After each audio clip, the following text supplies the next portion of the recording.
Okay. Welcome to the Indian Knowledge System course. Today is the last lecture, so we'll try to wind up as much as we can. Many people have asked me about the course textbook, from where the course is to be studied. First, I was suggesting that go through our slides thoroughly. The slides have been given to the course coordinator, so they will distribute you through the email. And for the textbook, I think library will order, but we don't know if it comes in time. You can get ebook or the print copy from Amazon. The textbook is this: Introduction to Indian Knowledge Systems, Concepts and Applications by Mahadevan, Bhat and Pavan sirs. They are eminent scholars in their fields. This book is pretty solid in its references and its depiction. But of course, the slides that I prepared, though take the theme of the textbook, I have given few more extra bits, making it much simpler for us. Go through the slides, that is the most important, and secondary is a textbook. Last time we have stopped at philosophical systems. We'll just go through once this philosophical systems, and then we'll enter into the Purāṇās and Itihāsās. The philosophical systems, we saw they were divided into Vedic and non-Vedic. The Vedic were divided into Sankhya, Yoga, Nyaya, Vaiseshika, Mimamsa, and Vedanta. Non-Vedic are Jaina, Buddha, and Charvaka. As you saw, the unique features of Indian philosophy are that it is based on the religion of the country. Some are common points like concept of karma, rebirth, notion of free will and divine will, and the ultimate goal of life as salvation of liberation. In the Sankhya philosophy, we saw that the whole nature was considered to be made up of Purusha and Prakriti. Prakriti had three gunas, Sattva, Rajas, Tamas. Then it it condenses into Mahat, which is the cosmic will, and Ahankara. And Ahankara then solidifies into the Manas, Jnanendriyas, Karmendriyas, Tanmatras, and Bhutas, Panchabhutas.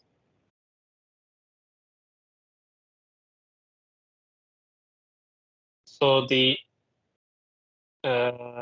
salvation or the goal of Sankhya, it occurs when you know the knowledge difference of the these all 23 elements that they have presented, and you finally understand the one substratum that is connecting all these things as the Purusha.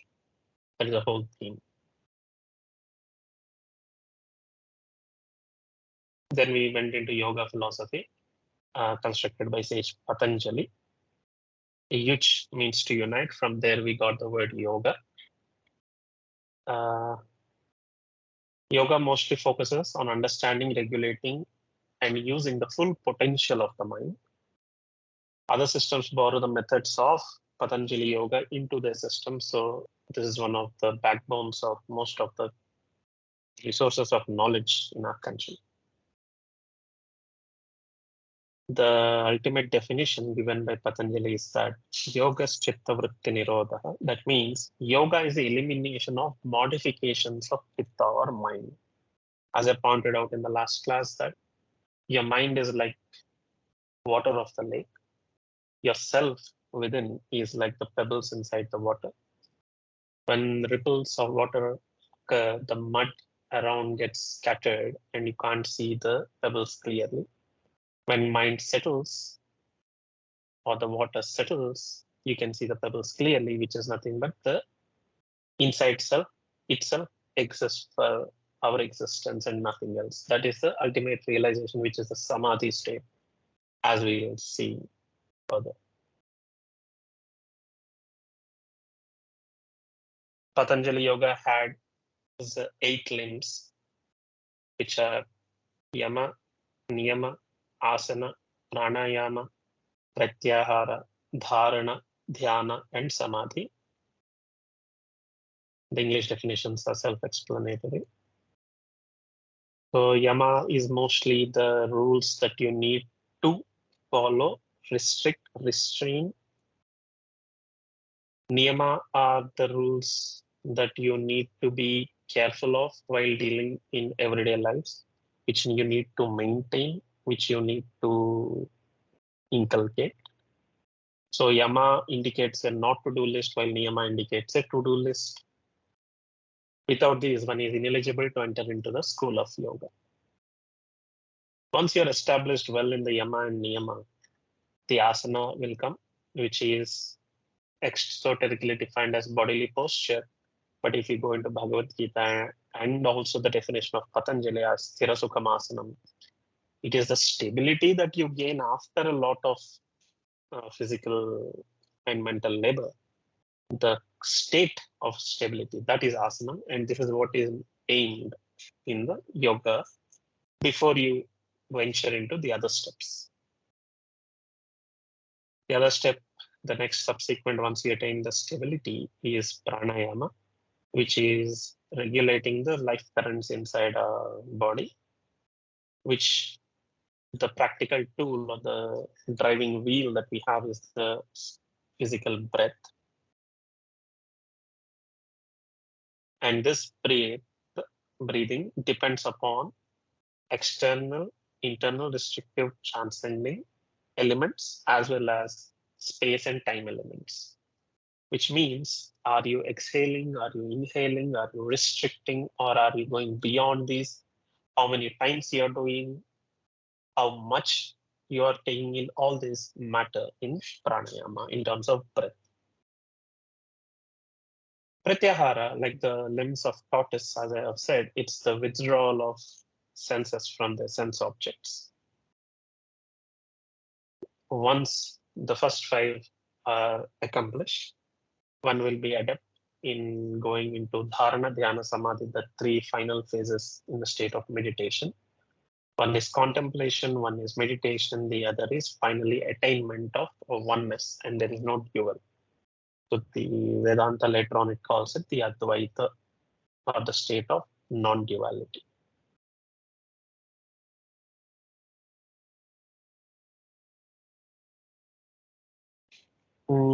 The first 4 steps, as you have seen, are the Bahiranga Prayoga. That means they're relating to the external aspects like yama, niyama, asana, this. The later 3, dharana, dhyana, samadhi, they are internal. The pranayama, it forms the bridge between the external and internal. Sorry, pratyahara forms the bridge between external and internal.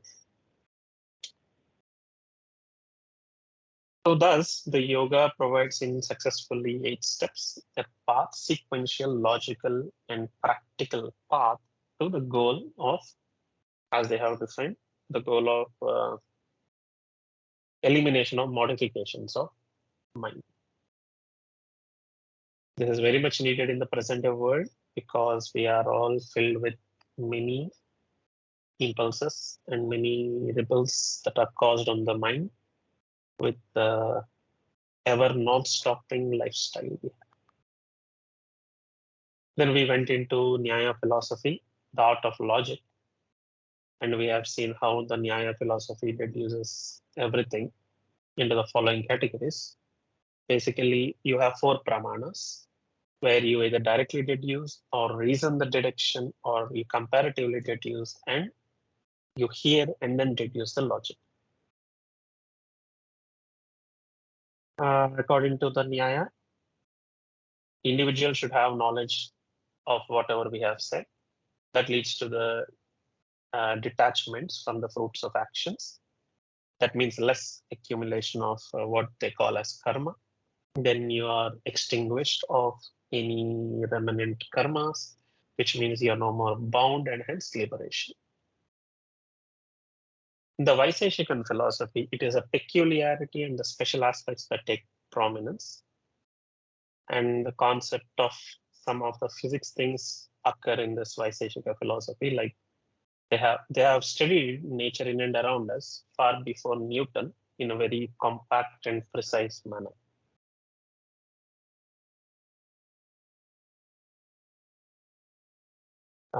This is about the objects in motion, the law of inertia, and all that we have discovered before Newton. And Purva Mimamsa, it had very simple approach. You have actions which either follow the Veda or do not follow the Veda Dharma.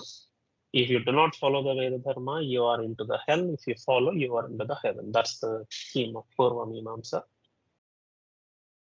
The goal was to push you into practicing the tenets of the Veda.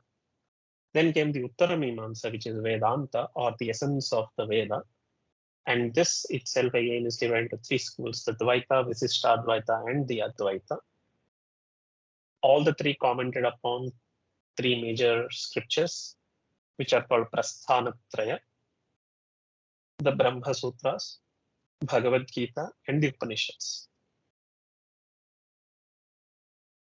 In all the three, Brahman is considered ultimate substratum as the common fundamental thought.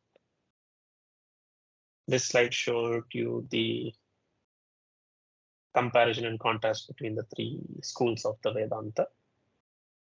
Then we went into the non-Vedic, like the Jaina Darshana, because of the Mahavira and the other prophets before him. And Bauddha Darshana, both the northern and the southern schools.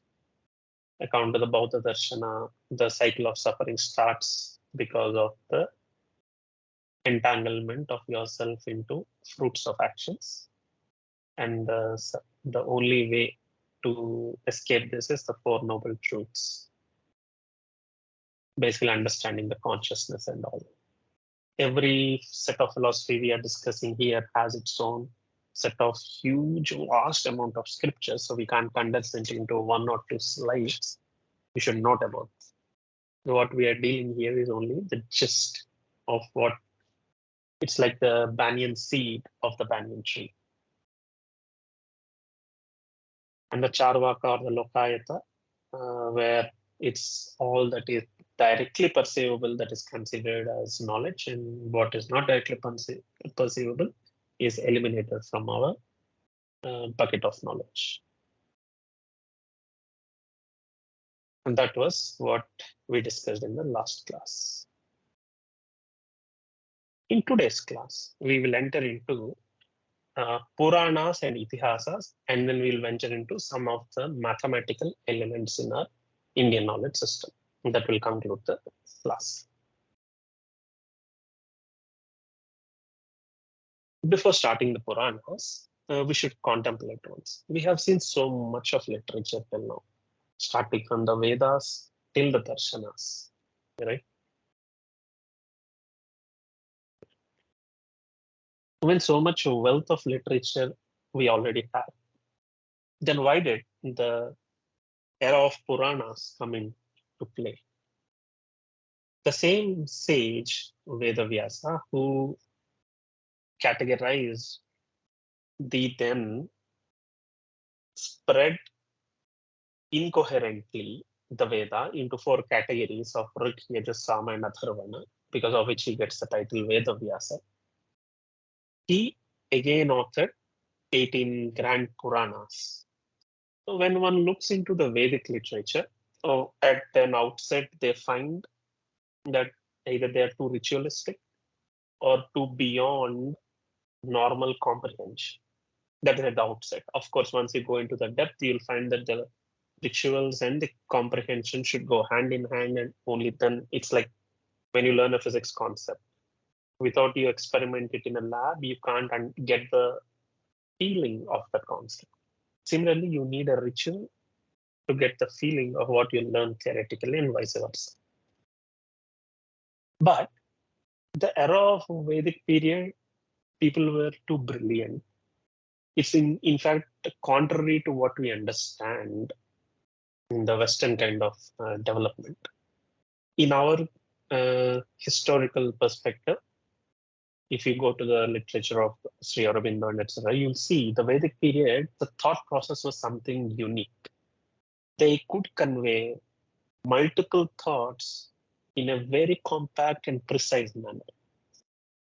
From that era, after many modifications of the society, we entered into an era where we couldn't directly understand the Veda, even though the 6 keys were there, but they were all distributed into multiple sects.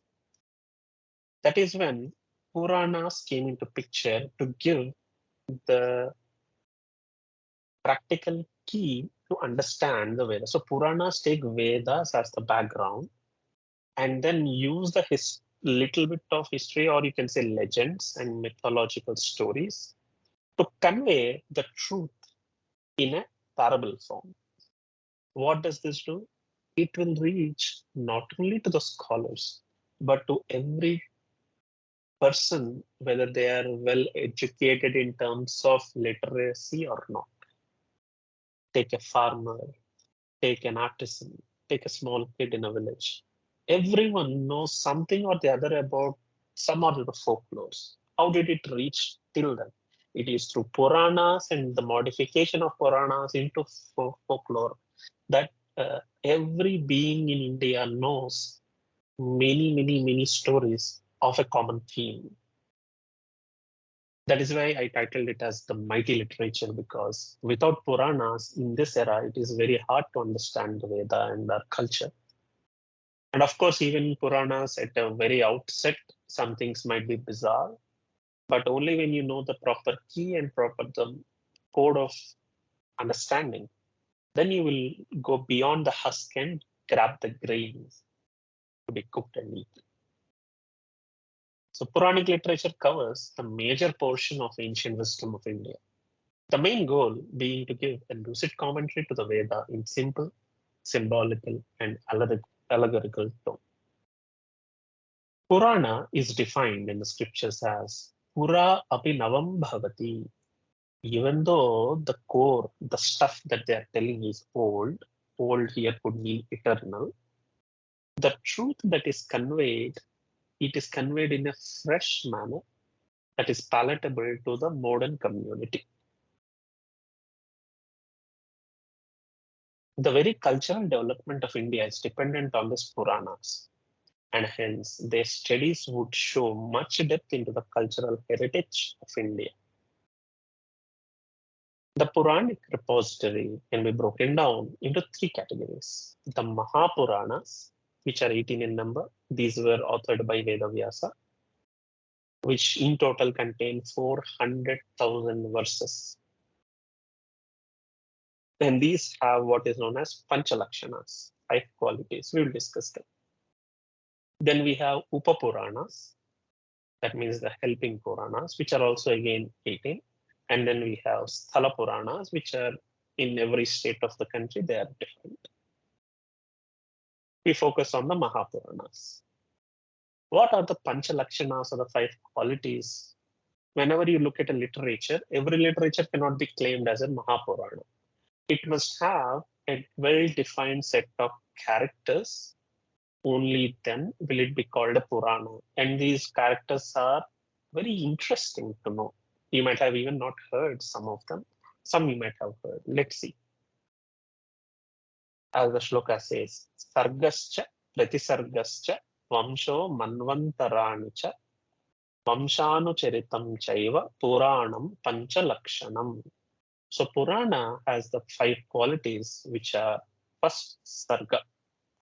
Sarga or Sargam means creation. What is you need to differentiate between creation and procreation. In biology, if you take amoeba or paramecium, from one, many will come, right? Similarly, if you take the universe, from seeming nothingness, suddenly the Big Bang occurs. That means there is a tiny energy ball that bursts into creation. Of course, we are still in search as to how that tiny ball of energy came into picture. At least we can taken for granted say that one divided into many. That one divided into many is called Sarga. So the unfolding of cosmos into an egg of various universes, from seeming nothingness with all its finer details. This is called Sarga. So every Purana must convey to you this aspect of creation. Then you have Pratisarga. Pratisarga is creation in its secondary stages, which is the procreation, like the plant kingdom and animal kingdom and other things that born after the creation has occurred. So the stories of the secondary stages of creation are conveyed in what is known as Pratisarga. Prati means the secondary, or that comes after the subsequent sarga. So both these stories will cover the whole creation and procreation aspects of the cosmos. Then Vamsha. Here, Vamsha means the divine lineage. It's not the Vamsha of humans, you should keep in mind. Here it is the Vamsha means the divine lineages. Here divine lineages means the arrangement and order of evolution of past, present, future of the creative intelligences such as Devas, Rishis, etc. from Brahma, the creator consciousness. For example, you open the Bhagavatam or any other Purana, definitely you will see a story where Brahma first starts creation by thinking about the creation. So everyone are called Manas Putras. That means they are mind-born sons of Brahma. After the mind-born creation, then the physical creation occurs from the Daksha Prajapati and all.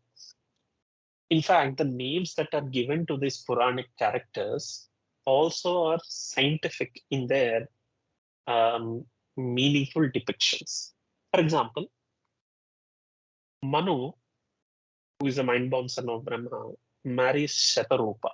Shatarupa means infinite forms or 100 forms. Shata is an Anantavachi. That means it is infinite, symbolized. It's symbolized as infinity. Like Sahasra, Shata, all these are infinite indicators. So Shatarupa means the infinite forms. So the mind-born son or the mind initially takes to multiple forms in its ideation. Then they marry their daughters to Daksha Prajapati. Daksha means the able one. Daksha Prajapati's wife is named as Prasuti. Prasava means bearing the womb and then giving the birth like humans do. So Prasuti is that principle which gives the birth of like the mammals do. In a way, as you can see, the names that are associated with these Puranic characters, they themselves convey how one aspect, the other aspect in the creation have slowly started to take its manifestation on the earth. One should not just listen away the stories like that. There is a lot of thought behind these Puranic stories. Anyway, so until the Daksha creating the human progeny afterwards, until then that is called the divine lineage. Like basically you have from Brahma comes first 4 Kumaras, then after 4 Kumaras comes the Rudras, after the Rudras comes the Manus and so on. Then we have Manvantara, not only about the creational aspects. After creation, some time is spent in cooking the creation, right? That time spent have different spans. Towards the mathematical slide, I'm going to show the time spans that we defined in the Indian chronology. But the vast sweep of time is called Manvantara. It is basically Manu Antara. That means that Antara means interval. The interval between the reign of one Manu and the other Manu is called Manvantara. And this span the Purana has to convey to us, because every Manu has its own character infused into his span of creation. Of course, all this is in the framework of Purana, what I'm speaking. We cannot again go into the other framework and bring in the concepts of Purana in that. Always try to stick into one framework when you're dealing with one particular thing. And if I go into the Bauddha literature, I cannot bring in these aspects there. I should stick to the Bauddha literature and try to understand what they try to convey to us.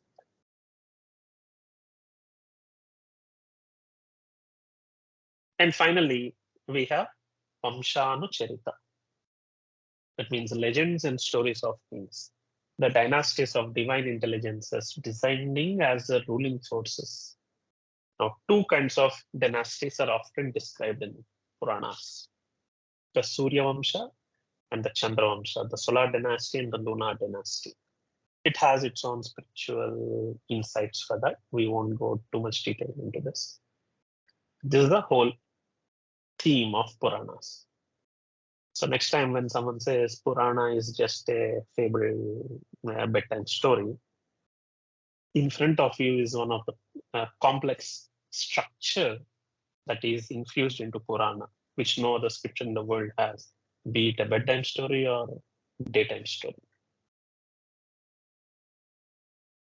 Our goal is to know Purāṇās and Itihāsās. So here I'll be trying to give you all the 18 major Purāṇās in 1 or 2 lines. It's for our understanding, know them. Knowing this makes us more Indian than we are, because we have to know what our ancestors have contributed. To remember all the 18 Puranas, there is a beautiful shloka that was given by elders. It is Ma Dvayam, Bha Dvayam Chaiva, Bra Trayam, Va Chatushtayam, Ana Lingakuskani Purāṇāni Pruthuk Pruthuk. That means Ma. So Dva means 2, Tra means 3, Chatush means 4, and then individual letters are given. So with Ma, the name starting with Ma are 2, with Bha are 2, with Bra are 3, Va 4, A, Na, Pa, Ling, Ku, Ska, Ni. These are the rest. We'll see what these are. Matsya Purana, the first one. The book of legend of the great fish. In this Purana, you will find the story. There is a king who rules certain land. Into his kingdom, I'm telling in brief, okay, certain variation of the story. Into his land comes a small fish. So he captures that fish, he likes it very much. He puts in a container. But the next day, that fish grows. He finds okay. Then he puts that bigger fish into a bigger container. And the cycle repeats and repeats and repeats, and he doesn't find any container that could fit in this fish. Then they push that fish into ocean, and it takes in the vast space in the ocean. Then the fish warns the king and suggests him to gather all the positive aspects in his kingdom, so that it will take him to another location, because the location that he is in would be submerged. You will find a similar story in the western side also, which is called the Noah's Ark. There also an ark is built, gathered from all the species, and then they go in the river and all. When the ancients all convey one single story, it only conveys that once upon a time, the wisdom all over the world would be seen. But yeah, before even the West incorporated their literature, we have given out major formulae in the scriptures. The first formula of the Purana is Matsya Purana, which discusses this story in its all finer details. What other things are described in this Purana about greatness of holy places like Prayaga, Varanasi, rivers like Narmada, duties of kings, etc. Of course, after that land was came, it is basically, they say, even I have to do more research there. They say it is a story of the Indian subcontinent as to how the whole Indian subcontinent floated and hit the current border with the Himalayas, and how the Himalayas have formed as a result. Anyways, then we have the Markandeya Purana. It is the book of allegory of a man who survives the deluge. Here you can find the story of Markandeya, who is destined to die under the hands of Yama, but he holds Shivalinga very tightly that even Yama Pasha couldn't approach him. That's the final story, but the story circling it and the finer points in it consists the Markandeya Purana. What other things have been stated there about karma and its fructification, aspects of yoga, descriptions of the land of Bharata, etc. Bhagavatam. Here, two differences are there. The textbook that we follow give the Srimad Bhagavatam, where the story of Krishna is there as Bhagavatam. But in other traditions, they give Devi Bhagavatam, the story of goddess, as one of the 18 Purāṇās. And they say Bhagavatam is composed after the 18 Purāṇās have been composed. But for now, for our course, we'll stick to our textbook. Here, the book of incarnations of Lord God is mentioned. And Bhagavatam is one of the finest scriptures. If you have time to read, you should read Bhagavatam as a scripture, because starting from the first chapter till the last, it engages you into many thoughts. Like you have whatnot, you have the dharma, you have the science, you have philosophy, you have fantastical stories. Many things are there in Bhagavatam. It is one of my favorite scriptures. In fact, Bhagavatam itself has a very beautiful theme. It is composed in 12 cantos. Okay. The death of Lord Sri Krishna is suggested in the first canto, whereas again the birth of Sri Krishna is suggested in the 10th canto. In between, many of his avatars, etc., are conveyed. In describing that also, in the third canto, they describe from the navel of Vishnu, there is a lotus stalk that comes. In the lotus, Lord Brahma exists, and then from Brahma, the creation starts. And similarly, in the fifth canto, the story of Prachetas comes, who are basically the 10 senses, the 5 sense organs and 5 motor organs in our body, and so on. As you could see, the storyline, it basically depicts the development of an embryo. Each chapter contains some aspects in the development of the embryo. So in the first chapter, when they say Lord Sri Krishna dies, it is symbolical to the omnipresent leaving the abode of omnipresence and manifesting as the individual. As the months pass by, in the third month, umbilical cord solidifies and it attaches to the placenta and placenta to the body so as to take nutrients and all.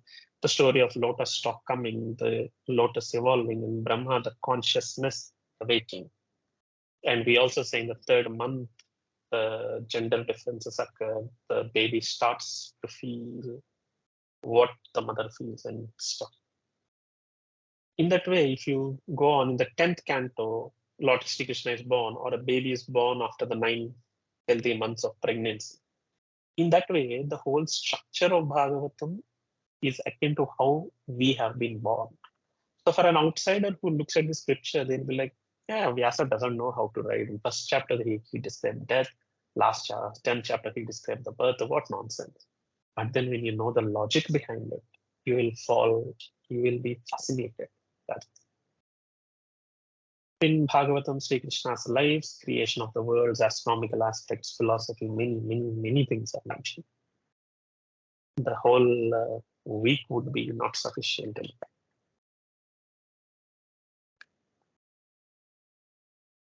Anyway, the next, we have Bhavishya Purana. This is book of prophecies. So rules of Vedic studies, genealogy of kings of future predictions and prophecies, etc. are mentioned here. We have Brahma Purana, the book of self-expanding principle, because remember in one of the previous slides I said Brahma comes from the root Brahmanam, means to expand. In the Brahma Purana, you will find descriptions of all the 7 continents, cosmology, their origins, rites of passage, that means afterlife, what happens, etc.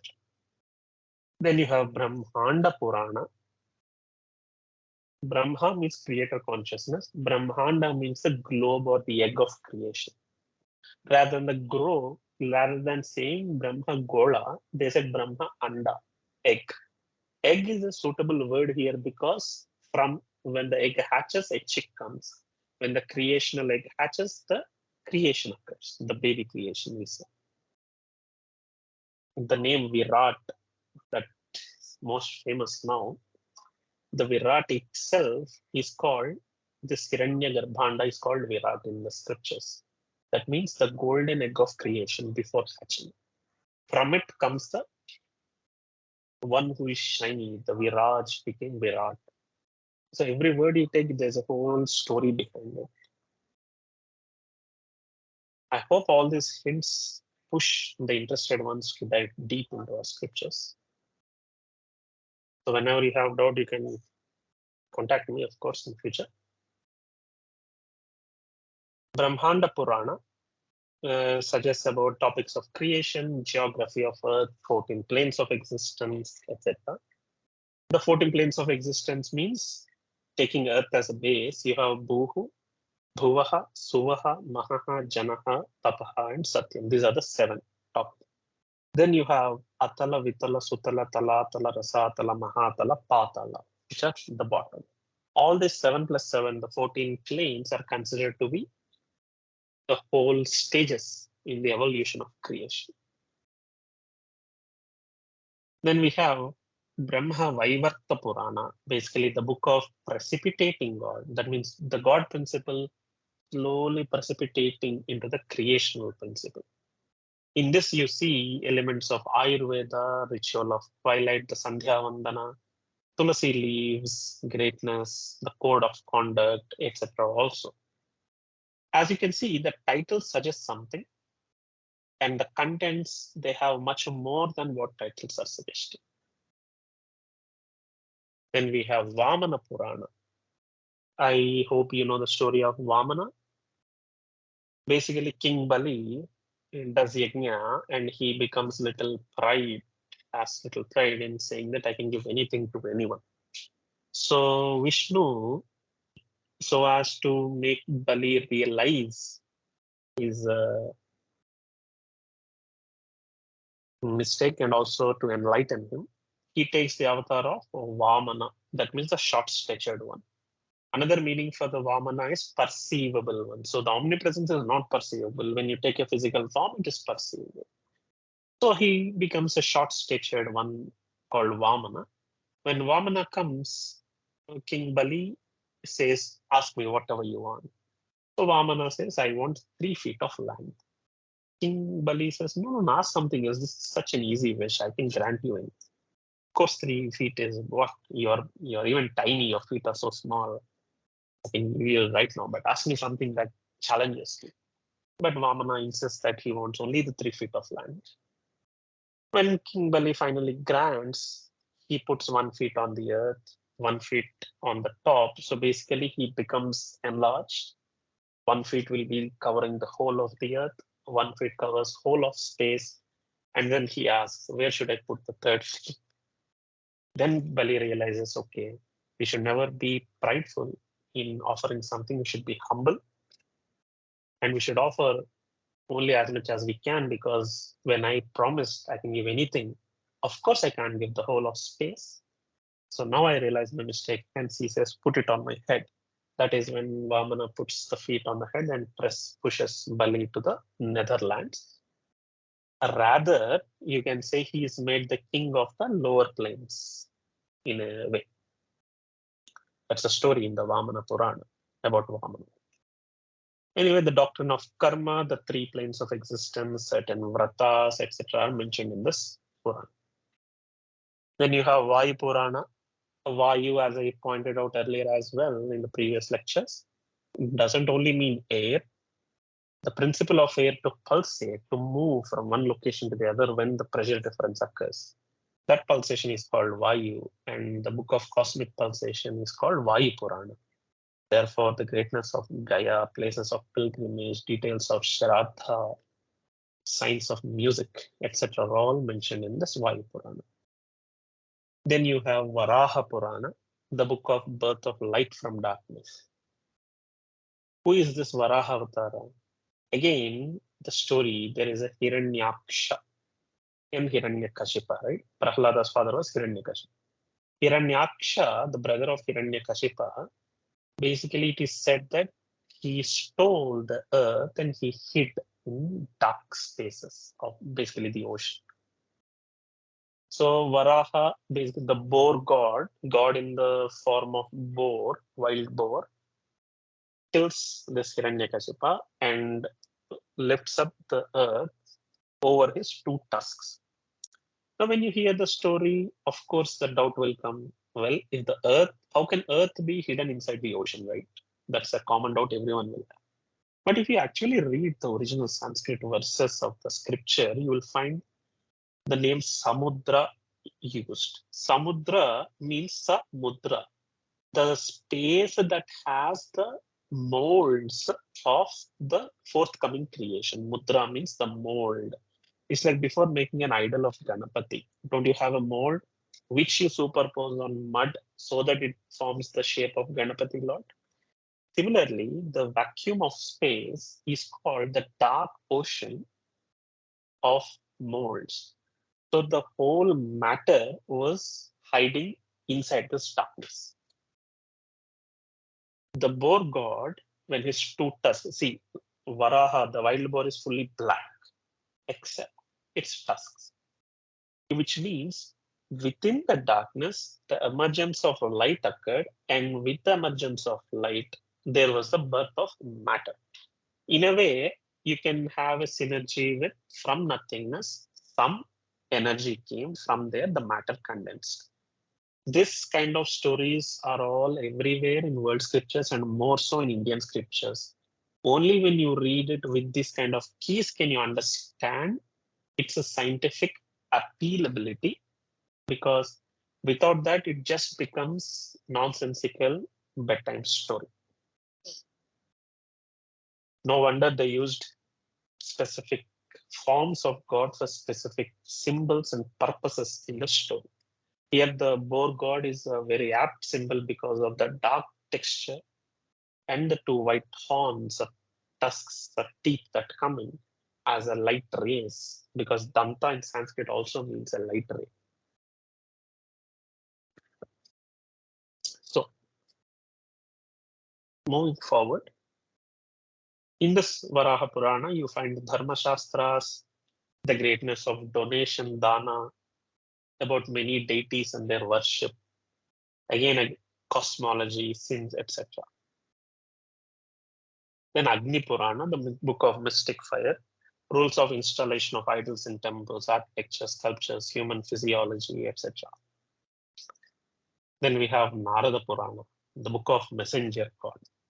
Sage Narada is the first mind-born son of Brahma.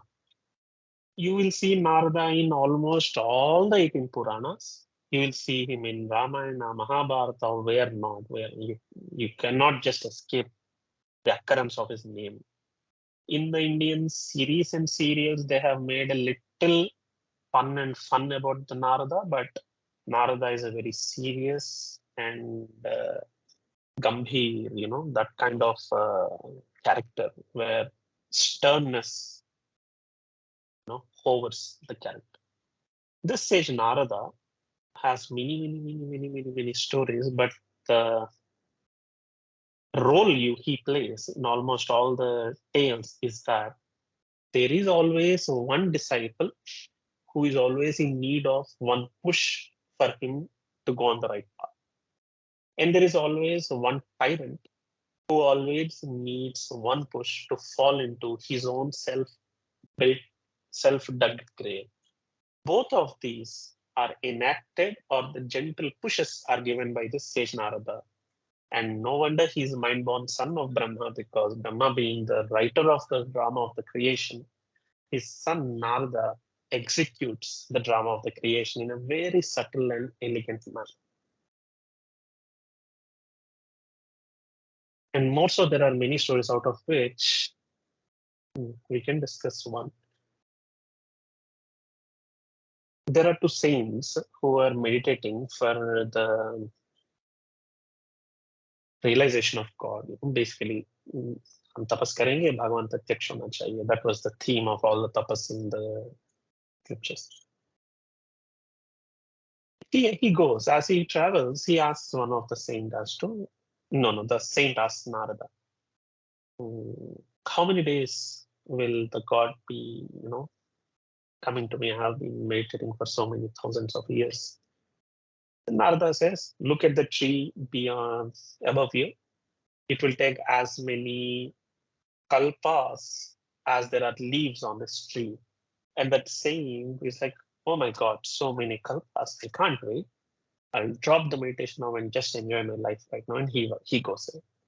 He goes to the second one. He gives the same answer, but the second saint says, oh, is that so early? Okay, please let me meditate. Don't disturb. I'm meditating. And then he starts meditating. That is when Narada bestows the vision of God, and then he sees God then and there, because the God is all happy for him seeing the positive aspect of even the time delay. So in a way, Narada infuses a divine vision.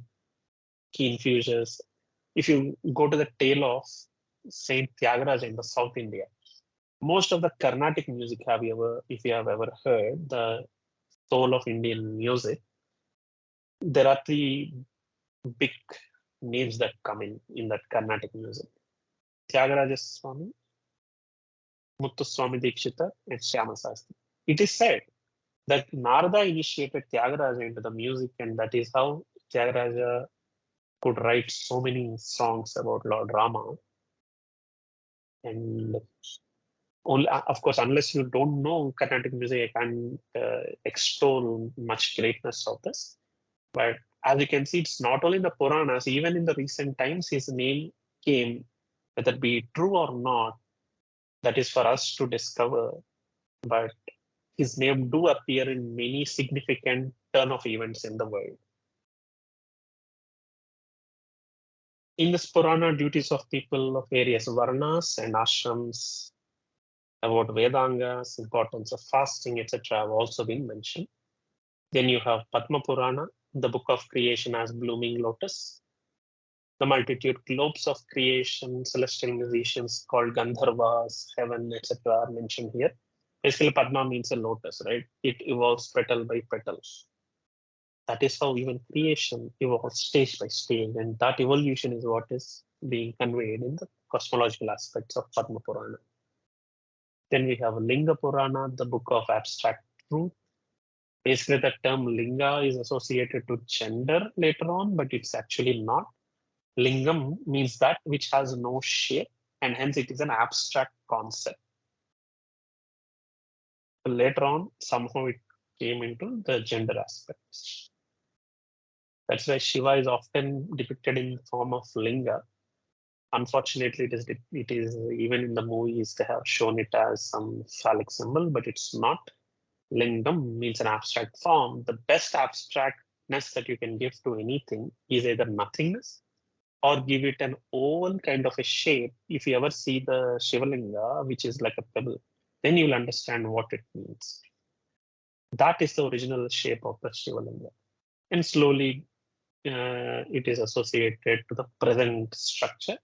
And the Agama Shastras and all, you see specific reasonings for that, and the development and the pujas and worships relating to that. Okay, not going too deep into these aspects. Next, Garuda Purana, the book of eternal periodicity. Garuda is the bird called eagle, and eagle bird is the vehicle of Vishnu. It is always symbolic in the Vedas for cyclicity of time. So the cosmology, astronomy, astrology, omens, torments of hell, the Yamaloka, etc. are all mentioned. But Garuda Purana is most famous for the torments of hell. Basically, many things are mentioned here. One should understand these as mental modifications when one does a wrong deed. Then it gives more meaning while we are present in this life. Otherwise, the Purana will have no meaning, because if you think it like that is applicable only after life, then there is no use of knowing it before the afterlife. and no seer writes it for after purposes. Every seer writes it only for the present and now purpose, and hence you need to understand it in a much practical manner. And the last three are the Kurma Purana, the book of stellar dome. Kurma means tortoise. So cosmography, evolution of Prakriti, descriptions of physical worlds, rules for absolution, etc. are all mentioned here. Then you have Skanda Purana, the book of celibate child of God.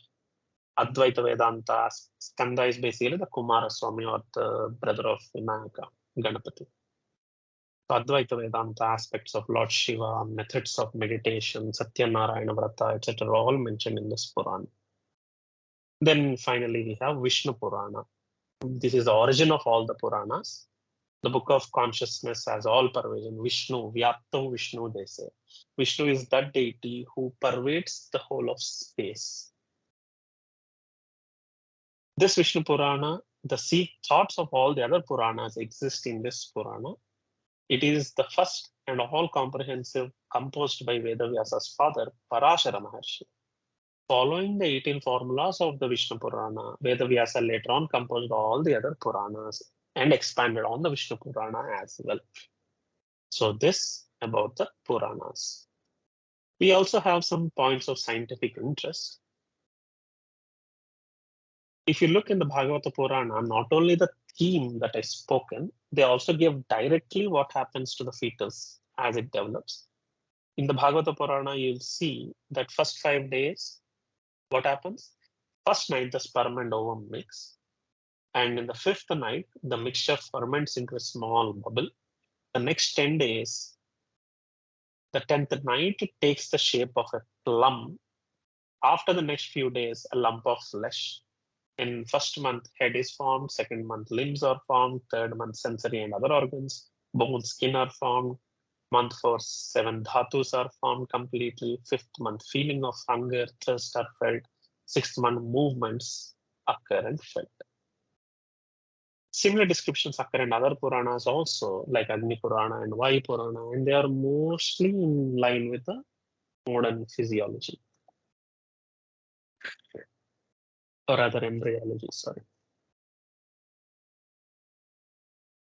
2 books that I really liked are the Cosmology of the Bhagavata Purana and the Puranas in the light of modern science. You can go through these books for extra knowledge and wisdom in your free time, who are interested. So another point of scientific interest are astronomy. Many discoveries have been made even before pre-telescopic ages. The notion of solar months, solar years, the seasons, the Uttarayana, Dakshinayana, basically the northward and southward movements of sun as looked from the earth, the equinoxes and the precision of equinox, which is not even till recent times the West hasn't even noticed about it, are all well noted in the Puranas. Phenomenon of longer days in Uttarayana, longer nights in the Dakshinayana, equal duration of days and night during equinoxes are all mentioned in Brahmanda Purana. In Bhagavata Purana, 5th canto, a whole section is dedicated to the astronomical description of the stellar dome depicted as the back of a turtle called Shimshumara Chakra. This is where you will get the story of Dhruva, the pole star and all.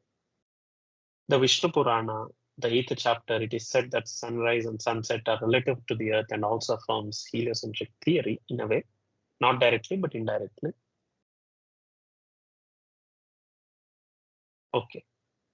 We can take a 5 minutes break and we'll continue with Itihāsās and the mathematics. Noor is all good until now? Yes, sir. Okay. You can take a break and come back. Ask. Sir, what is the basis of making prophecies? Is future already written? Okay. It's a very good question. I have my own theory for that. Let's say, before you ask this question, where was this question? In my mind. In your mind, was it already there or did it spontaneously come? Sir, when you were teaching that topic about making prophecies, it triggered. Then I thought. You thought. So, okay, take me aside, like put me aside. in your thought only, even from seeming nothingness, when a ripple comes or a thought comes, remember we spoke about para, pashyanti, madhyama, vaikari vaks.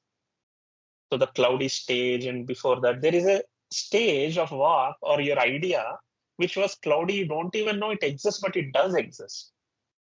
It's like that which hasn't existed. How will it start to manifest in the first place? How can we answer this question? It's a paradoxical question, is it not? Yes, sir. So the premise that we take in the Indian scriptures is that that which is always existing, that which is existing will always exist. That which hasn't been existing will never exist.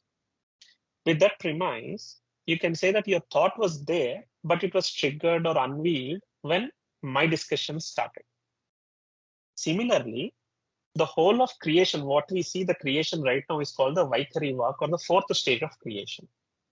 Before this, it's like when you go to our university or a house, blueprints. Is it not first the blueprint comes and then the house comes? Yes, sir. Yeah. So if you can capture blueprint, don't you know which room is there in your house, even without visiting your house?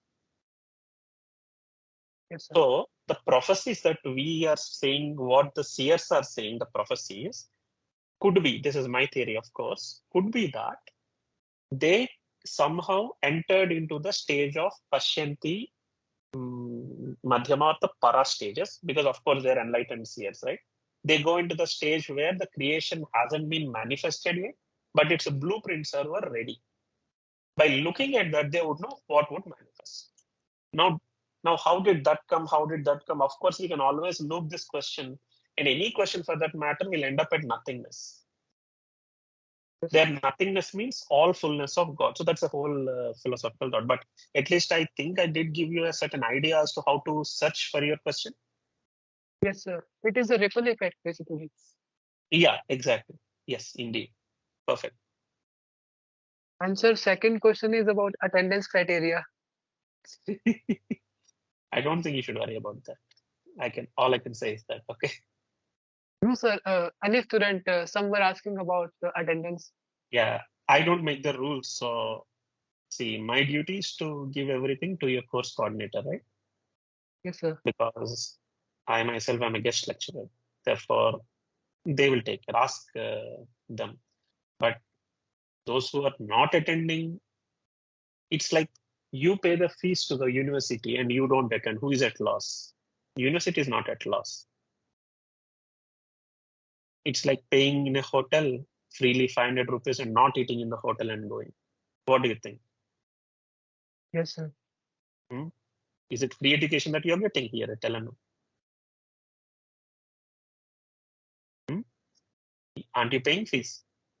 So when you're paying fees, why the question about attendance comes. So a student should, whoever is asking, they should question themselves. Why am I even paying the fees if attendance question comes to my mind? Why don't I sit at my home? Is it not? Yes, sir. That's my, but yeah, I understand your practical issue. Practical about grading and percentage, all this. You do ask, ma'am. But for philosophical thing, because we are in topic of philosophy, I would always suggest any student to go to classes. Whether you listen or you don't listen, that's secondary. At least something will enter into your ear. At some point in your life, it will always help you. Okay. After all, we are paying fees. So we need to get as much as we can. That's one criteria. The second is, of course, it is a knowledge. But I don't think knowledge is the main criteria these days. At least Yes, let sir. profit of economy be the criteria at the least. Okay, that's a second question. It's not at all a question. It's rather a doubt. Any other questions? Subject questions? Yes, sir. Sir, we will only get objective question in the exam, like all Yes. MCQ based. All MCQ based. Yes. How many questions will be there? That even I have to discuss. We are in discussions. So once the structure is finalized, I think they will reveal it to you. Can we get a sample paper, something like that? I will see based on the time and all. Maybe I'll. but not necessary, I think. See, first of all, it's one of the easiest topics you can get. Slides are with you. Read them. Sample paper. Haven't you ever given any objective questions or what? Is this IIT exam? No, sir, it's different.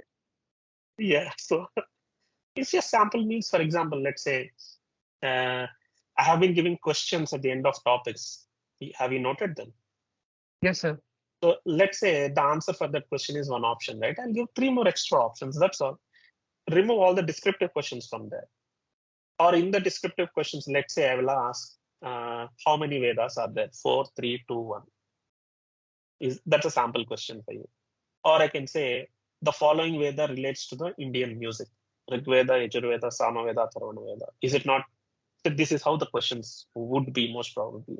Because I also don't know. Again, as you asked, right? It is all in the Para and Pashyanti stages. Haven't manifested yet. Yes, sir. But this would be the structure. That would be fine? That's a fine. Good. So shall we proceed? Yes, sir. Okay, mute yourself. Proceeding further, now into Itihāsās. Itihāsa. It does happen. So the word implies history.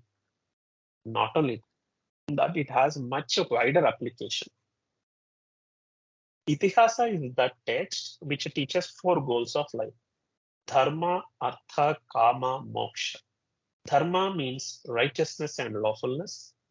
In all my slides, please forgive me for my typos because there's less time and I had to type so much in the slides. Here and there you will find typos. Use your common sense and fill in the gaps. Okay, dharma means righteousness and lawfulness. Artha, purpose and means to lead a dharmic life. Kama, fulfillment of righteous desires. And moksha, salvation and liberation. So Itihāsa is that text which expands on all these 4 aspects is one of the foremost criteria for it to be Itihāsa. Though there are many Itihāsas, only 2 are considered the grandest of all the Itihāsas. They are Ramayana, authored by sage Valmiki, Mahabharata, authored by sage Vedavyasa or Krishna Dvaipayana.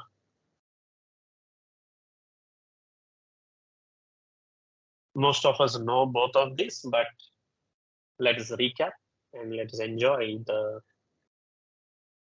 finer points. Ramayana of Valmiki has 7 kandas. Kanda means a topic. The first is Balakanda. In the Balakanda, the birth and childhood of Rama and his brothers is mentioned. The father is Dasharatha and he had 3 wives.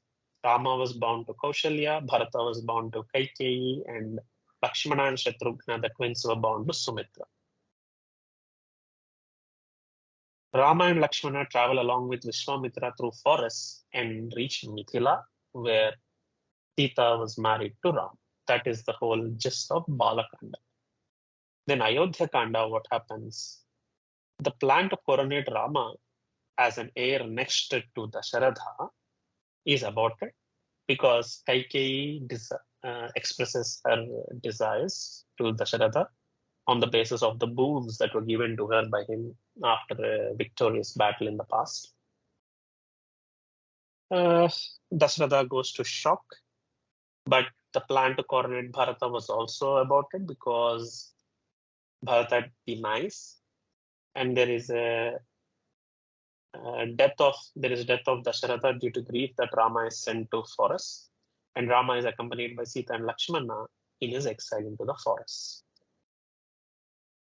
In the Aranyakanda, many Rakshasas harass and spoil the yajnas of the seers. So seers, as and when the Rama, Sita, Lakshmana visit them, they request them to protect.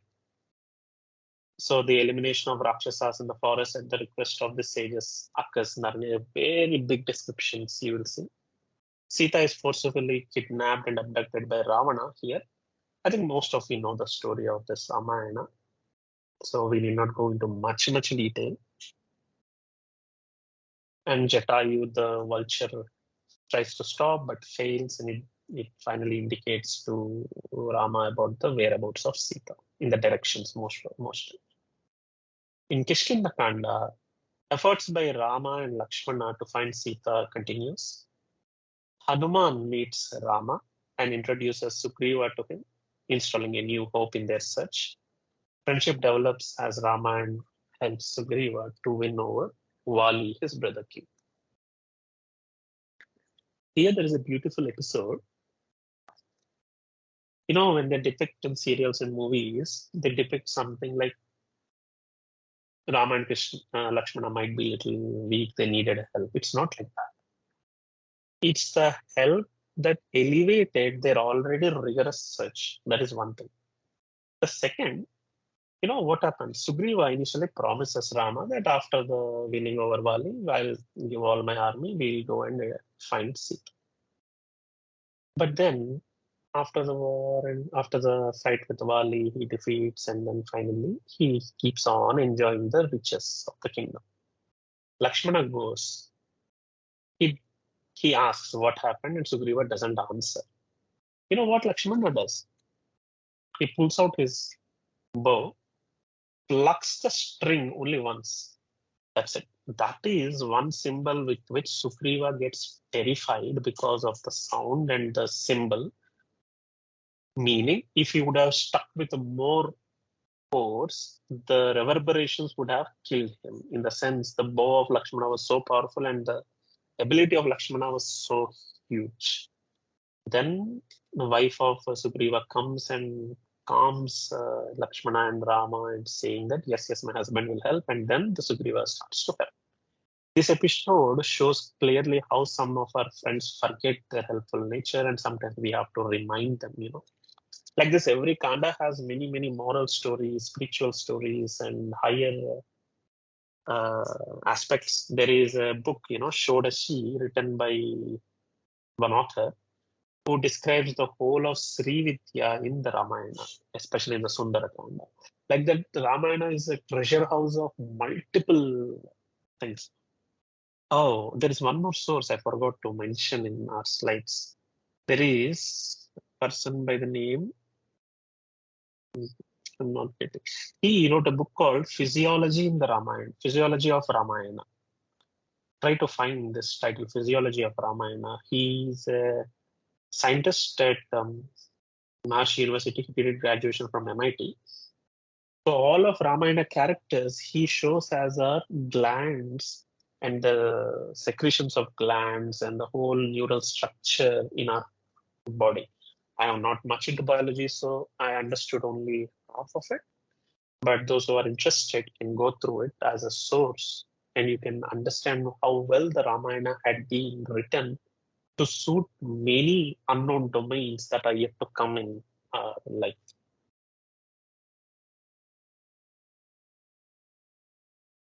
Tony Nader. His name is Tony Nader. Tonynader. Yes. Okay. Next, we get Sundarakanda, where Hanuman assumes a gigantic form and makes a huge leap across the sea of ocean after the race.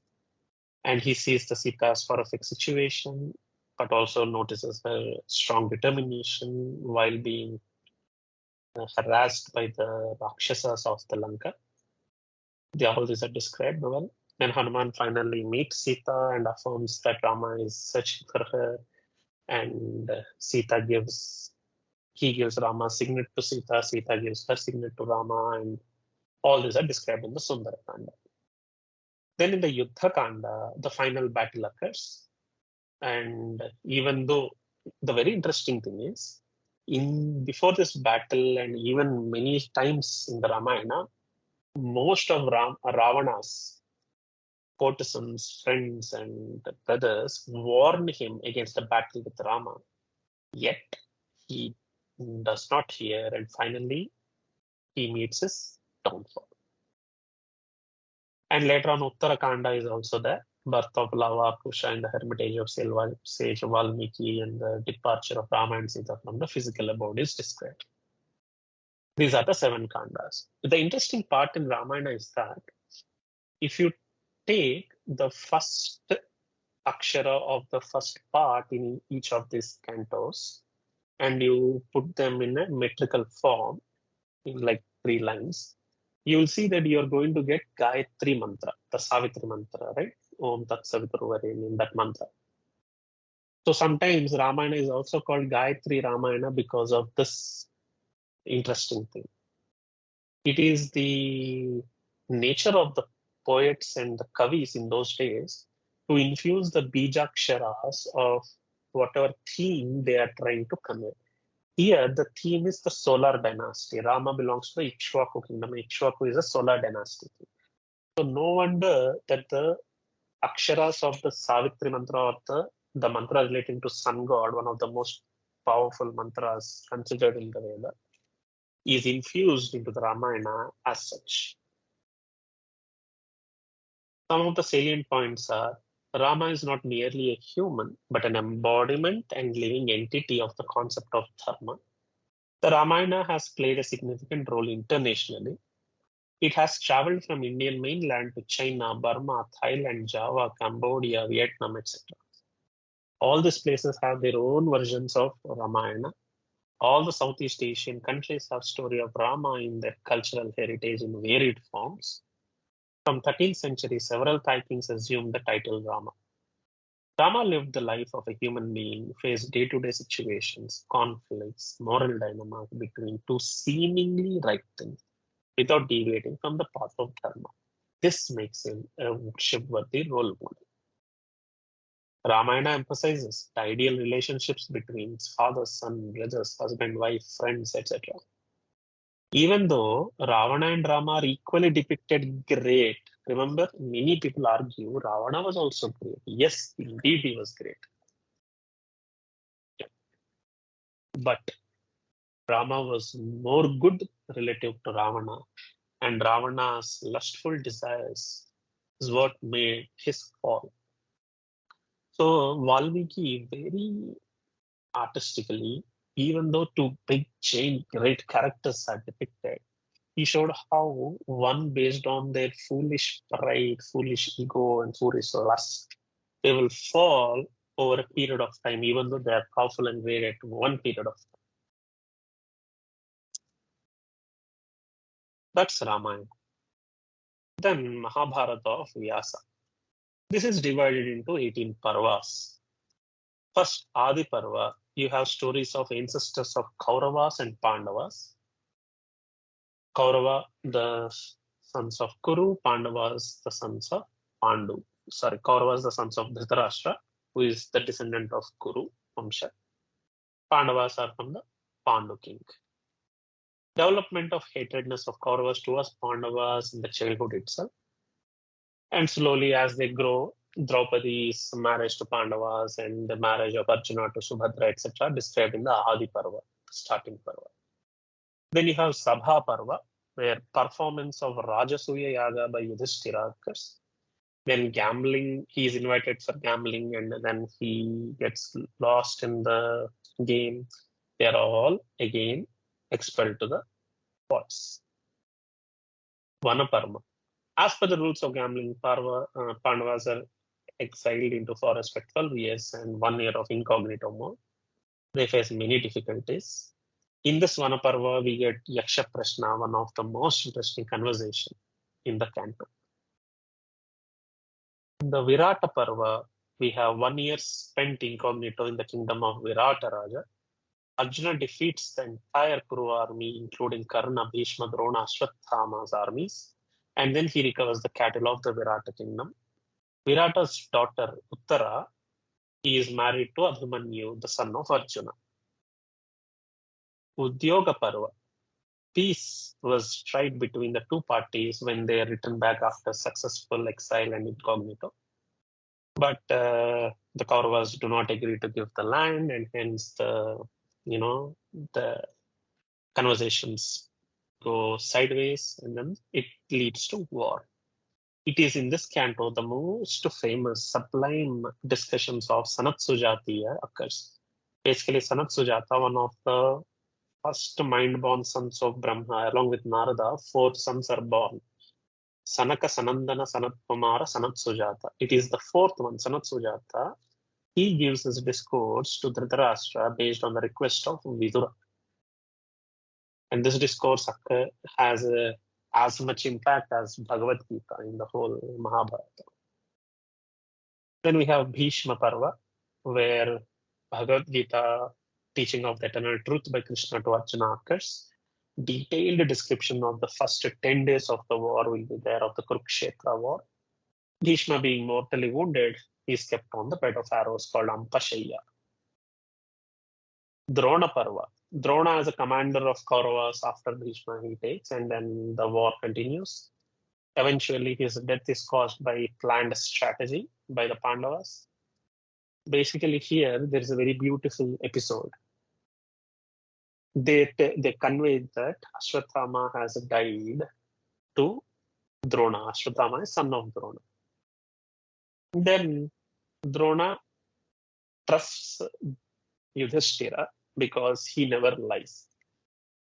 Then he asks Yudhishthira if that is true. And then Yudhishthira says, Ashwatthama hataha kunjaraha. That means they have just before killed an elephant named Ashwatthama.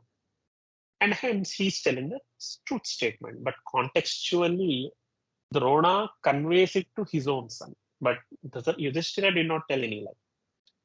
So they say Ashwatthama hataha kunjaraha. Kunjara means elephant. And he says that in a very lower tone that Drona doesn't listen, because the moment he hears Ashwatthama hataha, his heart is pounding with agony. In this episode, Abhimanyu also gets stuck in the Padma Vyuha and also dies tragically. Then we have Karna Parva, where death of Dushasana, the second of the Kaurava brothers, occurs. Karna also dies at the hands of Arjuna. Shalya Parva, the last day of the battle with Shalya as the commander. The mace fight between Bhima and Duryodhana, where the latter dies at the hands of the former occurs. And finally, the war ends in this Shalya Parva. Then we have Sauptika Parva. Supti means sleep. Therefore, Sauptika Parva means the Parva where this occurs in the sleep and which is very terrorist. It's like Ashwatthama, Krupa and Kritavarma. In the sleep of Pandava army, they kill almost everyone in their sleep. Very gruesomely. You can't even imagine that. And in Mahabharata, if you open the textbook, not this text, IKS, the original book, every small detail is mentioned, and I don't think one can just read it away without getting, affected with feelings. And only 7 warriors in the Pandava side remain. Later on in the Strī Parva, lamentations of the widows of all the dead warriors occur. And Gandhari curses Krishna that his city and all his subjects would be perished away, which took its manifestation after 36 years from this day. Shanti Parva and Anushasana Parva, the crowning of Yudhishthira as king of Hastinapura, instructions from Bhishma to the newly anointed king on social aspects, economical aspects, and political aspects occur. The most famous Vishnu Sahasranama and Shiva Sahasranama are also occurred in this canto of Mahabharata. Then Ashwamedhaka Parva, where Yudhishthira performs Ashwamedha Yaga. Anugita is taught by Krishna to Arjuna, the gist of Bhagavad Gita through legends and fables. And Sri Krishna departs to Dwarka. Ashramavasika Parva, where the departure and deaths of Dhritarashtra, Gandhari, and Kunti in a forest fire occurs. Vidura also dies before them. Sanjaya goes to live in the higher Himalayas. Sanjaya is the eyes and ears of Dhritarashtra. Mausala Parva, where materialization of Gandhari's curse occurred because mutual destructions of Yadava heroes and the physical death of Sri Krishna, and finally the submerging of Dwarka occurs. And the last 2 cantos, Mahaprasthanika Parva and Swargarohana Parva, the great journey of Yudhishthira, his brothers, and their wife Draupadi across the whole country occurs. And then finally their ascent in the great Himalayas start. where one by one each of the Pandava falls except Yudhishthira. Only Yudhishthira and a dog that accompanies him reaches heaven, and the dog is usually called as the Dharma on the 4 feet. There is also an appendix canto to Mahabharata, which is called Harivamsha, which is a supplementary material including many stories pertaining to the main text of the Mahabharata. The salient points of Mahabharata are that when you first try to understand, it reveals historical aspects of 2 warring fractions. But if you go deeper and deeper into the scriptures, you will see Yaksha Prashna, where the riddle test of philosophy of life occurs. Nahusha Prashna, riddles of dynamics of social living occurs. Bhagavad Gita, the song celestial quintessence of Indian philosophy as a conversation between Krishna and Arjuna occurs. Ashwini Suktam, where the science of astronomy and other Mantra Shastra are given. Vidura Niti, the treasure house of conversations relating to best practices in managing worldly affairs and preparing for the life after death. Statements spoken by the very wise Vidura. And Vishnu and Shiva Sahasranama, the 1,000 ways to realize the transcendental God, are taught by Bhishma to Yudhishthira in presence of Sri Krishna.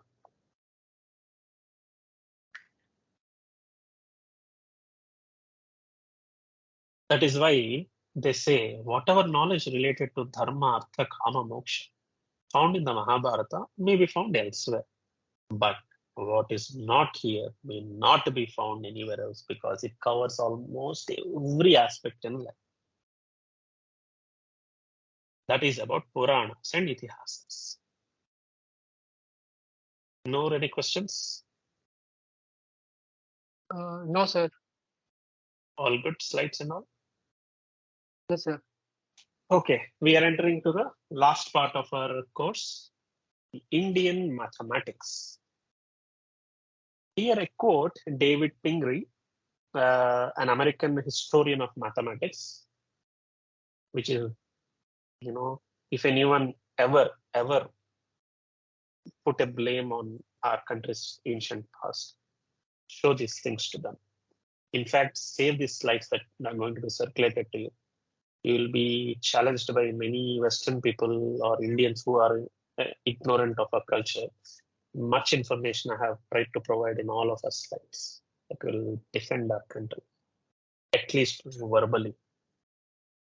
He stated that Indian mathematicians were not at all hindered in solving significant problems of many sorts by what might appear to a non-Indian to be formidable obstacles in the conception and expression of mathematical ideas. So basically, he's trying to say that if a Westerner took to a problem that Indians dealt with in mathematics in the era when Indians developed it, he would definitely stumble, tumble, and fall down thinking, oh my God, I can't do this. This is like impossible to do. But Indians took to much ease, without any hesitation, with much dexterity. They solved such complex problems. So such is our glory of mathematical past. Based on extensive research, Ifra, one of the great authors, presented evidence from Europe and Arabic world that modern number system indeed originated from, sorry, I didn't complete it, indeed originated from India. You should write that India there. Laplace remarked the ingenious method of expressing every possible number using a set of 10 symbols alone, each symbol having a place value and an absolute value. That means 9 has an absolute value, as well as 9th place, 10th place, they have a place value in a number. Emerged in India. That means before this, nowhere in the world you would see such a method of expressing using the symbols for 0 to 9 and the place values in a number. Its simplicity lies in the way it facilitated calculations and placed arithmetic foremost amongst useful inventions. He also states in the continued para that we often ignore the numbers we write, this aspect in them, because we are so used to it.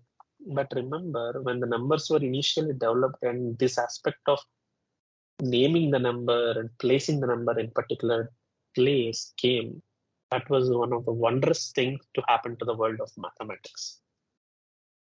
Otherwise, give me 20 apples, instead of saying 20, they would have told some big number, or they would have calculated or drawn 20 lines. That would have been a tedious job for them. And this is in English. If you go to Sanskrit, you have much more simplified version of this expression. Several archaeological excavations at Harappa, Mohenjo-daro, Dholavira, and Lothal provide evidence about maturity and supremacy of Indian mathematical foundations.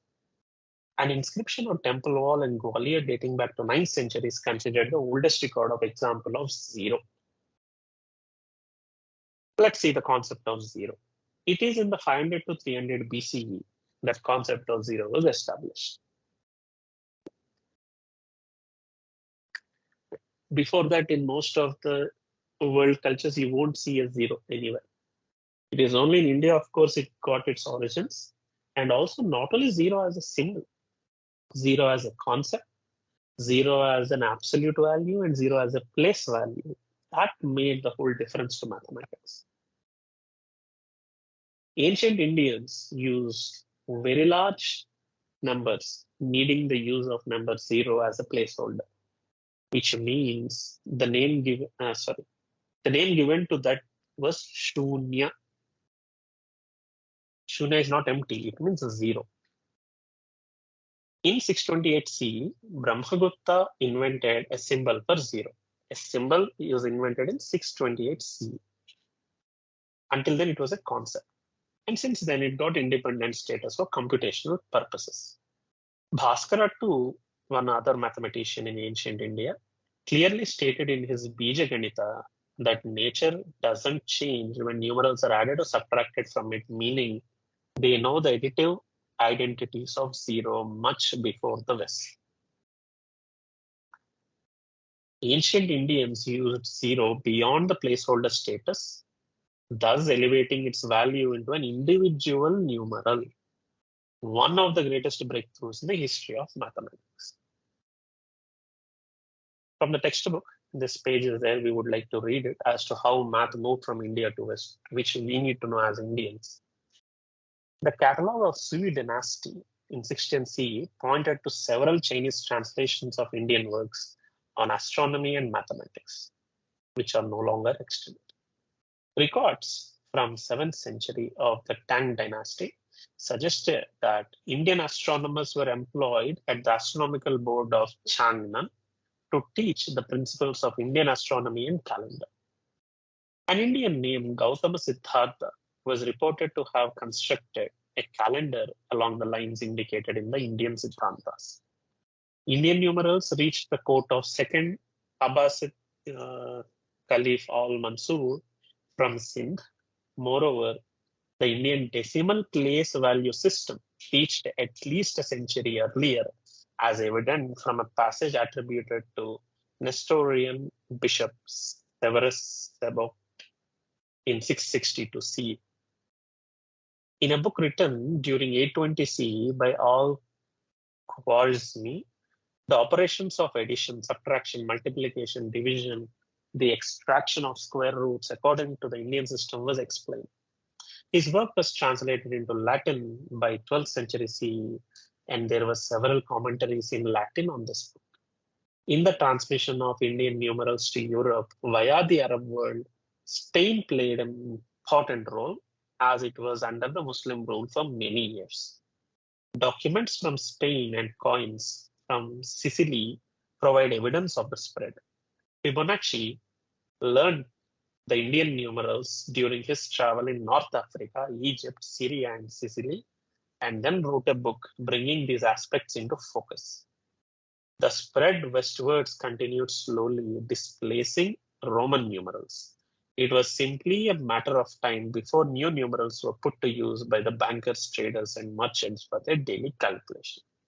That is how we were the original people of mathematics in the whole world, and we, in fact, induced the right knowledge to the West for their developments later on. one should take pride in this aspect because math rules the world and because it's the only absolute science we have without any relative things. 1 + 1 is 2 no matter where you are. That's it.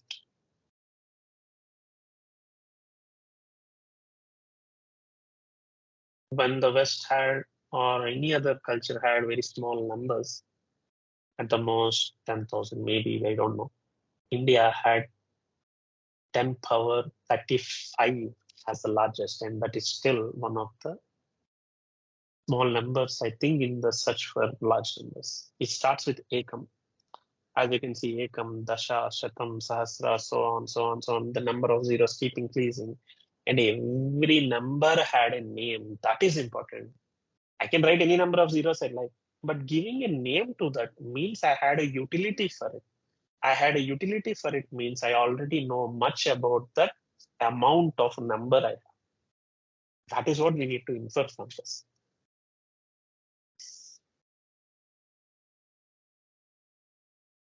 In the references given in our IKS textbook, you'll see Lilavati Sutra, 10 power 421 is already quoted in the context of Siddhartha during Swayamvar.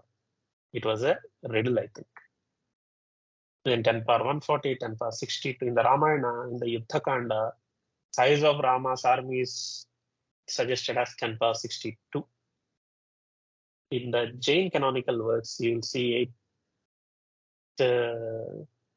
800,000, yeah, 8,400,000 power 28. Then Anuyogadwara Sutra, again another Jain canonical text, 10 power 28. Taittiriya Upanishad, 10 power 21, so on and so forth. These things only suggest that a big, large numbers were used in specific contexts, meaning we already know their place values. So all the numbers in the unit digit from 0 to 9 had unique names like Shunya, Ekam, Dve, Trini, Chatvari, Pancha, Shat, Sapta, Ashta, Nava. From 11 to 99, they had additive principles for naming. That means 18 is like Ashta, Dasha. 10 after 8, like that. And then after 100, every name is multiplicative. So Sapta Ayita, you need to multiply, not add the names. Thus, no ambiguity in expressing any large number is given to the world.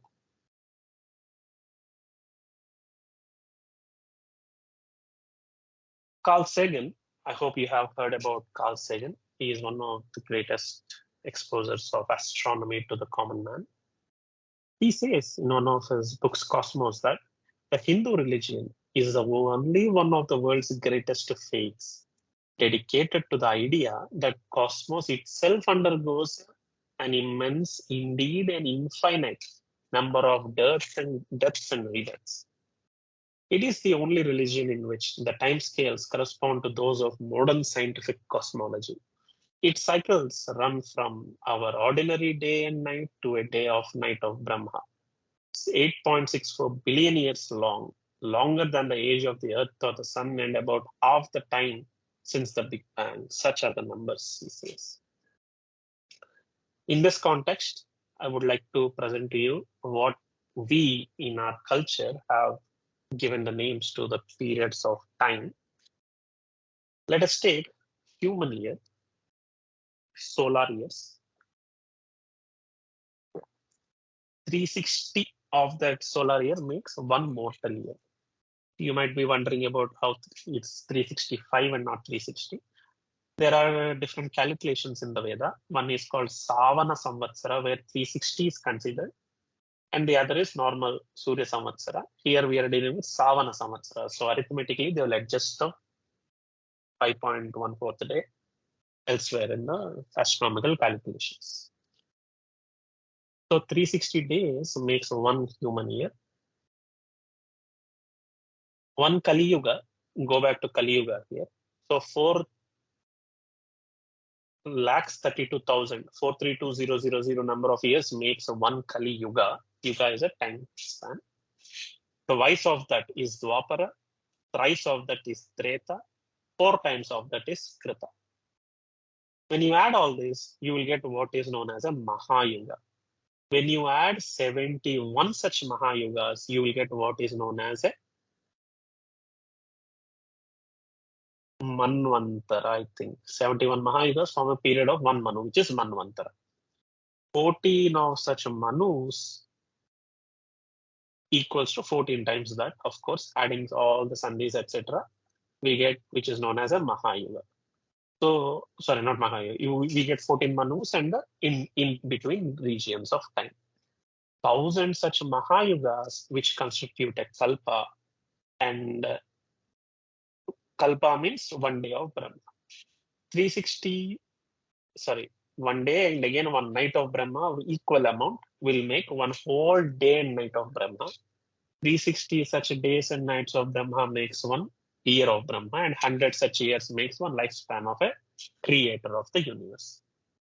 So you see, from 1 mortal year to Kali, Dwapara, Treta, Krita Yugas to Mahayugas to Manvantaras to Kalpas to days and nights of Brahmas to 1 lifespan of Brahma. These are the divisions we had. You see how big the numbers are. If you compare the age of the earth,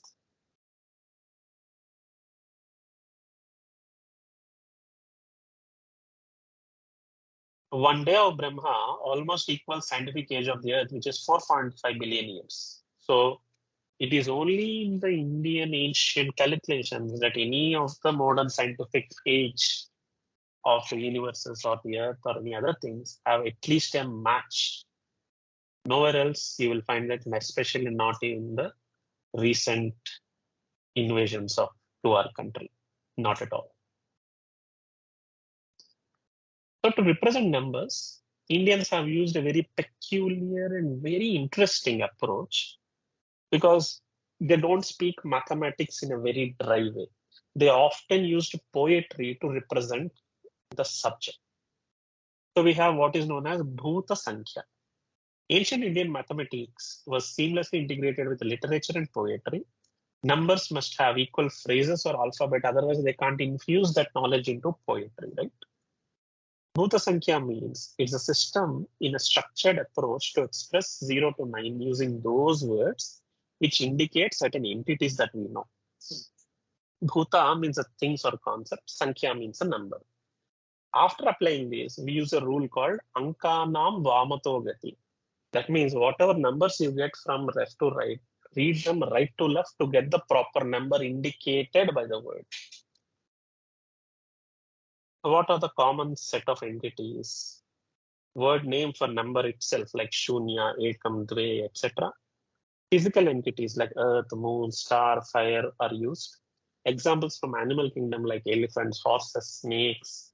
Parts of bodies like eyes, limbs, 7 dhatus.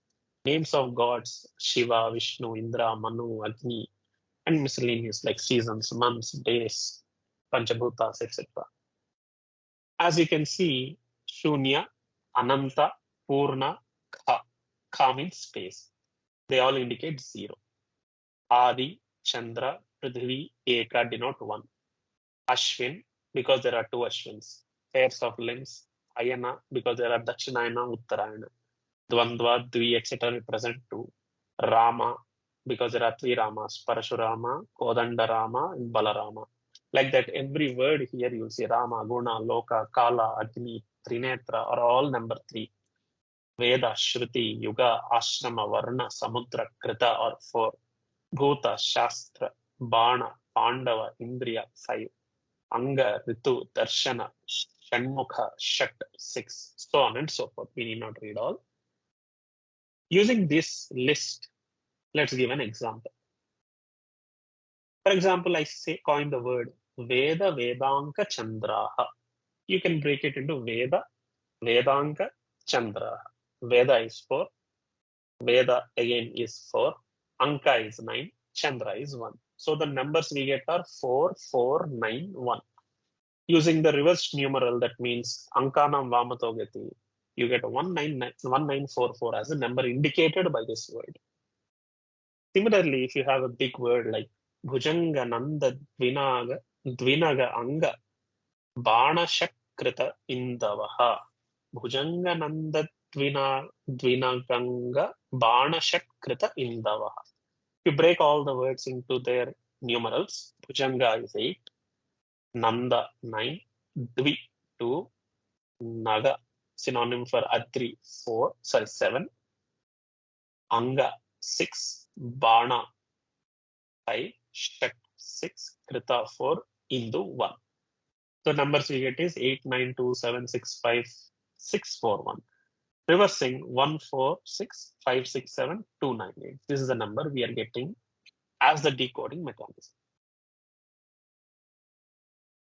Other system we have is called Katapayadi system, where the system employs certain rules to convert the numerals. I give it in the slide. You can read the rules at a little later stage. Basically, when a vowel comes, when a consonant comes, etc., there are many rules. Read them. But this list is very important. One is associated to Katapaya. That is why the system is called Katapayadi. Adi means etc. So Katapayar1, Katapharar2, Gadabalar3, Gadabhavar4, and so on and so forth, as you can see in the list. Using this again, we can decode. How? Let us take the name given to the Mahabharata scripture by Vyasa. Before it was expanded into Mahabharata, Vyasa wrote it as a crux of the story in the name of Jaya. Why did he write Jaya? One meaning is victorious. But the other meaning, as you can see, Ja. In this, see Ja, where is Ja? In the 8th column, you can see Ja.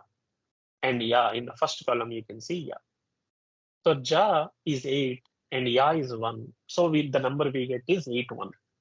Using reversed rule, we get 1, 8. So 18 is the number indicated by Jaya. Jaya, that means the Mahabharata, it occurs in 18 cantos. The war occurs in 18 days. The armies are of 18 groups. The Bhagavad Gita also is in 18 chapters. So on, you'll get 18 number reverberating, so on and so forth in the scripture. Similarly, we have Bhava, Bhavati, sorry, Bha 4, Va 4, T 6, 4, 4, 6, reverse 6, 4, 4, like that. Katapayadi also gives you a clue as to how to apply numerals to words. Some more examples can be the Madhvacharya's approximation to pi. This is one of the most famous things from Indian mathematics, because even the West is astonished as to the approximation of pi, the way the Madhvacharya of Kerala has given. Ancient Indian mathematicians have provided multiple approximations to pi. Many of these mathematical details, numbers, and computations required and are invariably provided in the form of some verses using word numeral systems such as bhūta-sankya system. One such approximation is due to the 11th century mathematician Madhvacharya. Sorry, my bad. Madhavacharya. The verse below contains the relevant details. Let us use the bhūta-sankya system to decipher the details. What is the shloka? Vibudha netra gaja ahi Hutashana Triguna Veda Varana Bhava Bahava Navanikharva Mite Vritti Vistare Paridhimanam Idam Jagadur Budhaha. Remember, they just don't randomly put the letters there. The whole shloka means something. Here they did not give the meaning, I think, but in the next slide I'll show meaning of one shloka. Along with the meaning, which is a poetic beauty, you have the information of mathematics. So if you break it down into the numerals, Devas are 33, Netra, eyes, which are 2, Gaja, elephants are 8. You should use the table which we provided earlier. Ahi, snake. Hutashana, Agni, 3. 3 means 3. Guna, 3, again 3 gunas. Veda, 4 Vedas. Bha, stars, which are 27. Stars here means constellations. Varana means elephant, 8. Ashtagaja we say. Bahu, hands, there are 2. Therefore, the number mentioned is 287 4333888233. Of course, by applying the reversed Ankanam Vamdagati rules. In the second line of the verse, again a mention of a number Nava Nikharva, that is 10 power 11. This is 9 into 10 power 11 is mentioned. The balance part of the shloka mentions that this is the ratio of the circumference paridhimanam to the diameter vritti vistare. When you take the circumference to the diameter ratio of this number, you're going to get the value of pi approximated to so and so decimal places. That is the greatness of ancient India. Another one, you'll find the shloka at the beginning of Lalita Sahasranama in the Brahmanda Purana. Not in the Purana itself, but by the commentary of Bhaskara Raya. The literal meaning of this: Tripuram Kulanidhi Mide Arunashriyam Kamaraja Vidhangim Trigunair Devyair Ninutam Ekantam Bindugam Maharambham. The literal meaning of this is, I praise Tripura, who is the treasure house of Kundalini Kulanidhi, who is red in complexion, whose limbs resemble those of Kamaraja, who is much praised by the three gods of three qualities, who is a secret deity, who dwells in Bindu and who manifests the universe. This is from the Ananta Krishna Sastri's rendering. But if you decode using bhūta-sankya and katapayadi, you'll get Tripura as 21. He means to say Pura is 21, so there are 21 names starting with 3 in the whole of Sahasranama. Like Kulanidhi, there are 9 names starting with Kula, like Kulangana, Kuleshwari, etc. Kulanidhi. Arunashriyam, Aruna, Surya 12. So 12 are with Sri Mata, Sri Maharagni, Sri Matsimhasaneshwari. I get every name has a starting word, and to suggest how many of such words with that starting letter are there, this shloka can be used as a deciphering tool. Kamaraja, Raja 16, so 16 names starting with Kama. Then 39 names with V, 3 names with Kuna, 16 names with Me, 1 with Tam, 3 with Bindu, 42 with Maha, and so on and so forth. This, I think, is one of the very interesting aspects of Indian mathematics. Nowhere else again you'll find such things. Maybe you'll find a little bit in the Hebrew mathematics called geometria, but the Indian Katapayadi, etc. are far more refined, I would say. In summary, the contributions of ancient India in laying foundation for mathematical development within India and outside India are very significant. Ancient Indians developed a systematic scheme to represent very large numbers unambiguously. Decimal system has originated in India much before in the West. While conveying the mathematical concepts, poetry is freely used, leading to the inventions of different logical schemes of representing numbers. Chandas Shastra formally introduces zero as shunya, fundamentals of the binary system, and some interesting concepts in combinatorial mathematics. There is a beautiful book by the name Development of Combinatorics from the Pratyayas in Sanskrit prosody. Prosody means Chandas. Like you can see how there is a shloka at the bottom, right? Using that shloka, there is a whole combinatoric mathematics that is mentioned. That is one page, a sample page I took for you to know how deep Indian mathematics is without destroying the poetic and artistic beauty. Some questions on this topic would be based on historical evidence. What can you infer about Indian mathematics? When were the concept and symbol of zero discovered in India? What is the significant contribution of zero in the world of mathematics? Using David Pingree's and Laplace's quotes as seen, find out different examples where Indians masterfully solved deep and complex problems with dexterity. In the scheme of evolution of cosmos, what are the time spans that ancient Indians proposed? Research more on the binary system developed by Sage Pingala and write a small essay. Identify the numbers represented by Anandamrutam, Raksha Bandhanotsavaha, and Corona Rajanashaka. So basically you should use the Katapayadi here. That concludes the course.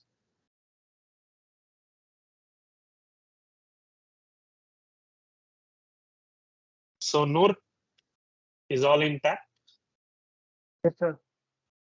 So this we concludes our course, and we have to bid bye to each other, to everyone. Of Yes, course, sir. if I'm saying Noor, it means whole of the class.